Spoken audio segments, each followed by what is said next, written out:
Nataka nianze kuelezea hitaji lingine la muhimu la mwanamume kwa mwanamke.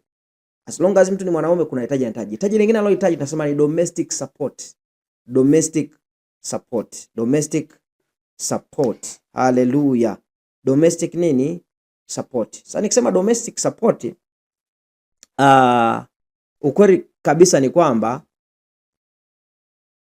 kuna kwa lugha ya Kiswahili nakosa lugha nzuri ya kuzungumza kwa habari ya domestic support, lakini nitakapoanza kuelezea utanielewa vizuri.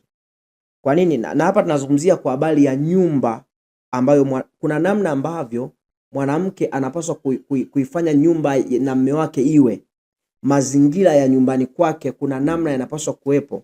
Kwa maana hii, mwanaume anahitaji nyumbani kwake pawe ni mahali ambako anapata heshima yote, anapata utulivu, anapata amani, anapata furaha, anapata utoshelevu. Tumeelewana vizuri eh? Na mara nyingi mwanaume ukweli kabisa ndani yake anatamani nyumbani kwake pawe ni mahali ambako yeye ndo anatamani kuwepo kuliko ofisini. Kama ni mtumishi wa Mungu, maana yake inapaswa ifikie kipindi mwanaume anatamani kurudi nyumbani kuliko hata kuwa kwenye huduma. Tumeelewana vizuri eh? Lakini ikitokea nyumbani kuna nama hujapaweka vizuri, unasababisha mwanaume, ndio ile unashangaa mwanaume anatamani, anapenda sana kukaa nyumbani, kukaa ofisini kuliko nini? Kuliko kurudi nyumbani. Tumeelewana vizuri eh? Ukweli ni kwamba kiuhalisia kabisa, hata kwa Mungu alivyowaumba wanawake ni tofauti na wanaume. Wanawake they are very domestic. Ni watu ambao wanapenda sana nyumba zao, wanapenda mazingira yao kuliko hata wanaume. So mwanamke, ndio maana ukifuatia vizuri utagundua hata kwenye setting mfano za Kiafrika ikafikia kipindi kukaa na some misconception, ikaonekana kwamba mwanamke ni mtu wa kukaa tu nyumbani na kuhakikisha nyumba yake imekaa vizuri na vitu vya kufanania na hivyo. Sasa sio kwamba sio vibaya, lakini ikafikia kipindi mtu mpaka anaua potential na vigezo vyote vya mwanamke, kwamba mwanamke anaacha kuofa, mwanamke ni wa kukaa tu nyumbani, ni kitu no. Ile lakini in a positive sense ni kwamba ilikuwa inaonyesha mwanamke yuko very domesticated kuliko nani? Kuliko mwanamke.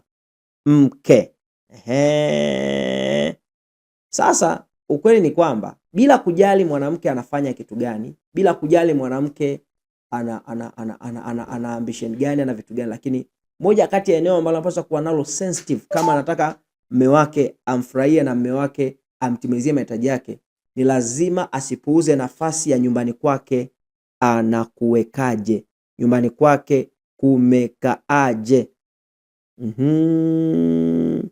Yaani sasa ukweli siwezi kuanza kuelezea nyumba asifanye in simple language, kwa lugha nyepesi. Mwanamke wote unanisikiliza, hakikisha nyumbani kwako hapo ni mahali ambako mume wako anatamani kuwepo majira yote.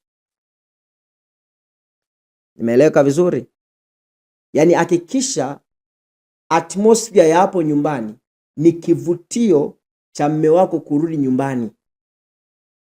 Kwa nini? Kwa sababu moja kati ya hitaji la lazima la mwanaume ni domestic support. Mwanaume baada ya kukutana na vurugu zote za huko duniani na changamoto zote za maisha, angetamani kurudi nyumbani mahali ambapo ni pasafi, angetamani kurudi mahali ambako papo organized, angetamani kurudi mahali ambako pana atmosphere ya upendo, ya a welcoming atmosphere, a loving atmosphere. Angetamani hivyo. Angetamani sana akute chakula kimeandaliwa. Tumeelewana vizuri